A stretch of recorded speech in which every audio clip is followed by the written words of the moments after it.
यहाँ आपको खबर दें, गुजरांवाला में रवा साल की सबसे बड़ी चोरी की वारदात।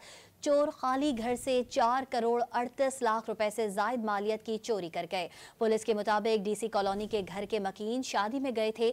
हेलमेट पहने चोरों ने खाली घर में दाखिल होकर 195 तोले सोना और 38 लाख रुपए से जायद नकदी चोरी की।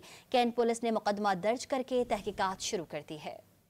यहाँ आपको खबर दें, गुजरांवाला में रवा साल की सबसे बड़ी चोरी की वारदात। चोर खाली घर से 4 करोड़ 38 लाख रुपए से जायद मालियत की चोरी कर गए। पुलिस के मुताबिक डीसी कॉलोनी के घर के मकीन शादी में गए थे।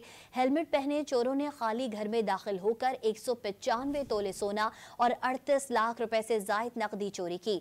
कैंट पुलिस ने मुकदमा दर्ज करके तहकीकात शुरू कर दी है। यहाँ आपको खबर दें, गुजरांवाला में रवा साल की सबसे बड़ी चोरी की वारदात।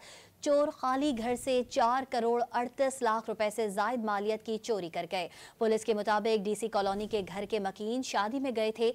हेलमेट पहने चोरों ने खाली घर में दाखिल होकर 195 तोले सोना और 38 लाख रुपए से जायद नकदी चोरी की।